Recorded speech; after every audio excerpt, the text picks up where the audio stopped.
I ran into 2 people yesterday. 2 of them, humans, and they talked to me. They asked me questions like, how are you, Simon? And I didn't answer them, really, because I wasn't paying attention. Here's the situation. I was in Woolworths supermarket. Not the normal market, a supermarket. And I was listening to an audiobook with my special little ear thingamajigs, and I couldn't really hear anything because I'm deaf anyway. What was it? It was just narrating a fantastic little part. The line was something like, Rich was like a ghost haunting his own life, going through the motions, and blah, blah, blah, blah. I was standing there doing the self-checkout whilst listening to this beautiful song, and then a hand came in from the side and was like, like this. The lizard part of my brain just went, whoa! It was a real person. So then I turned and it was Tiana. And I remembered Tiana's name, which is great! And that was the end of everything that I remembered. And now Cassandra just slammed her finger in the door! This is terrible! Which one? Which this one? Did you really? Are you okay?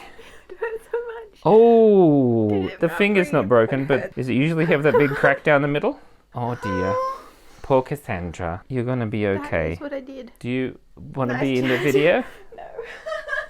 That was Cassandra with her latest injury. I'm sure Cassandra's going to be totally fine, and I will go and check on her right now. Cassandra is okay. She jammed her finger in the drawer in the kitchen. Anyway, where were we? So I turned, there was Tiana, and Tiana said something, I'm not sure what it was, but I was just so excited that I remembered her name that I just sort of forcefully yelled, because I had my earplugs in, yelled her name and said, Tiana!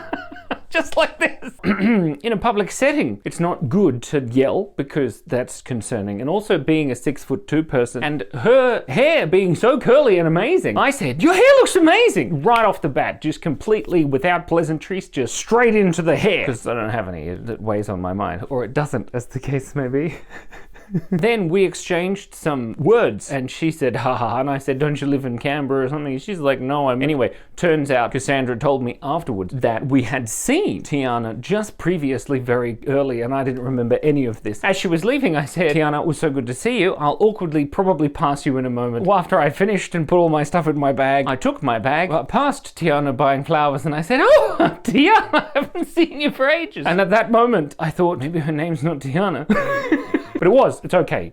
Cassandra, even with broken fingers, can confirm it was her. Then as I was walking home, I saw a man, a fantastic looking man, running down the hill.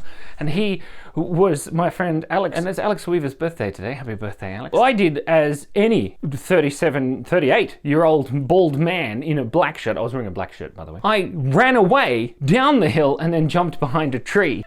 And then, of course, as he was running down the hill, I jumped out in front of him and boo! And he obviously saw me, so he stopped and put up with me for a good solid 5 minutes. Also, happy birthday. And then we exchanged some words. He may have asked how I was, and then I probably broke down and cried on the floor, but I was concerned for the yogurt I had in my bag that I just bought from Woolworths, and he was concerned for my emotional well-being. And then I realized that I should have asked him about his emotional well-being, and I asked him, Alex, is there any life changing events that I may have completely ignored whilst talking to you all this time? And then down the street came Mr. and Mrs. Nolan in their car, super fast, directly towards both of us. And then we saw them hurtling down the hill. They weren't really, they were driving, they go and park their car right where we were standing. And of course we both pretended, because we're both hilarious comedians, to be terrified that they were going to run us over. But then, of course, we jumped out of the way and Alex finished explaining his life-changing emotional events that I, of course, remember in detail. But he's okay. His fingers aren't broken as far as I know. It's his birthday today. Happy birthday, Alex. Then I said goodbye. As I was leaving, Alex put his headphones in and ran away because he was on a run. That's what he was doing. He wasn't running away from anything. Maybe emotionally, but no. No, it's Alex's birthday today.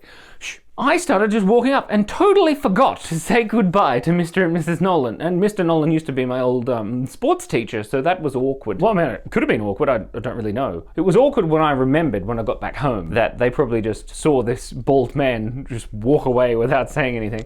So I apologize if you ever see this, Mr. and Mrs. Nolan. That's the end of my story. I got home and had a nice bowl of yogurt with some kefir. And if you've never tried kefir, it's not lacking in taste. Thank you so much for breathing. Happy birthday to Alex Weaver. Be kind, be curious, and stay awesome.